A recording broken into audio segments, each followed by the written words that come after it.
people all over the world notice a strange phenomenon in the sky. Giant flying saucers appear over the largest cities. These ships begin to hover over megacities. In the White House and the Pentagon immediately begins an emergency meeting. The US president, his advisors, and top military brass are trying to figure out what's going on. While scientists and military officials analyze the movement of the ships, satellite communications technician David Levinson discovers a mysterious signal embedded in global satellite transmissions. He comes to a frightening conclusion. This signal is a countdown to an attack.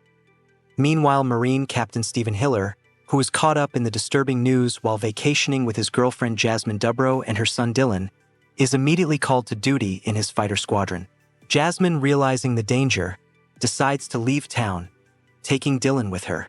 In another part of the country, Russell Cass, a U.S. veteran, now a farmer and alcoholic, claims he was once abducted by aliens.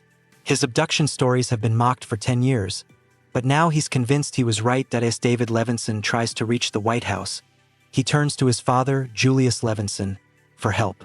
They travel to Washington, D.C., where David meets his ex-wife, Constance Spano, now working as the White House communications director.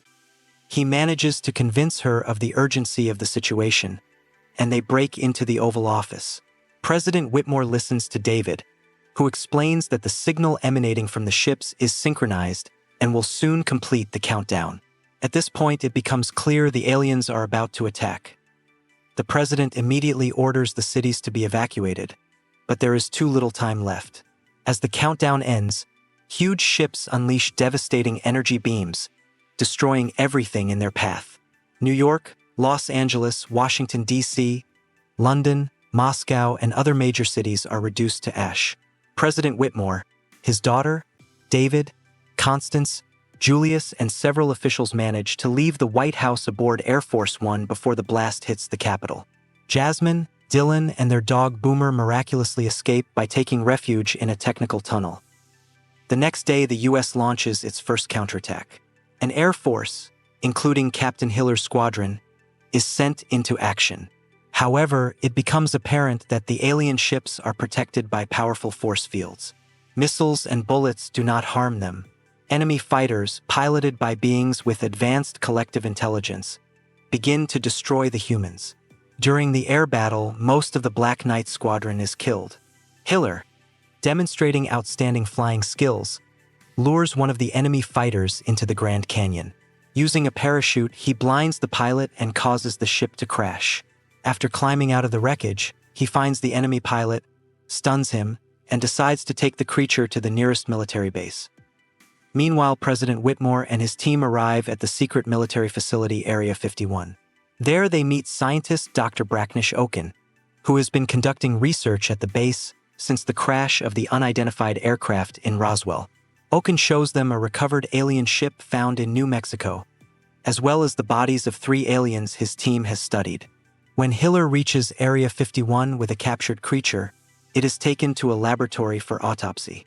However, the alien suddenly comes to life and uses telekinesis to make contact with humans. It kills several scientists, including Oaken, and then telepathically connects with the president's mind.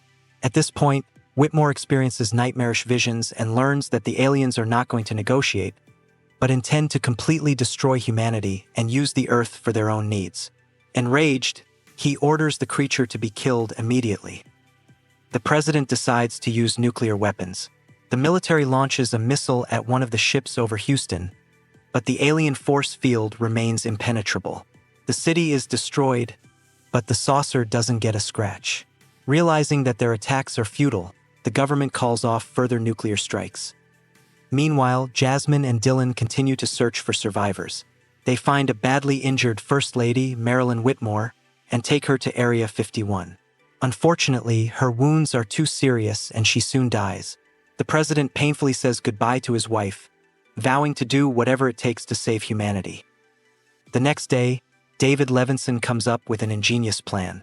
He realizes that if he can inject a computer virus into the control system of the alien ships, it may be possible to disable their shields.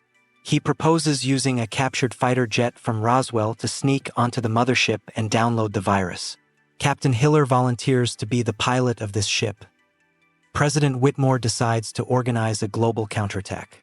A message is transmitted around the world using Morse code explaining how to destroy the alien ships. However, the problem remains that there are not enough pilots. Then Whitmore himself sits at the helm of a fighter plane, leading a squadron. Among the volunteers is Russell Cass, who hopes to avenge the aliens for years of humiliation and his alleged abduction. As Earth's forces prepare for the final battle, Hiller and Levinson travel to the mothership. They manage to get inside, where they see thousands of alien warships ready to be deployed. They upload a virus, and soon the saucer defense shields are down all over the world. They then launch a nuclear missile, destroying the mothership from the inside before they can escape. Meanwhile on Earth, the final battle begins. Whitmore and his squadron attack a ship that is preparing to destroy Area 51. But the humans are running out of ammunition, and the only chance is to sacrifice themselves. Russell Cass aims his plane directly into the center of the ship's main gun, causing a massive explosion. The ship is rendered unusable and begins to fall, disintegrating in mid-air. The US military sends a message around the world, and the remaining resistance forces begin destroying other alien ships. The humans celebrate the victory. In the desert, amidst the wreckage of the ships, Hiller and David land safely after their mission. They meet up with Jasmine, Dylan, Constance, and other survivors. President Whitmore and his team watch the wreckage of the ships fall from the sky, marking the liberation of Earth. On this day, humanity unites to celebrate their new Independence Day.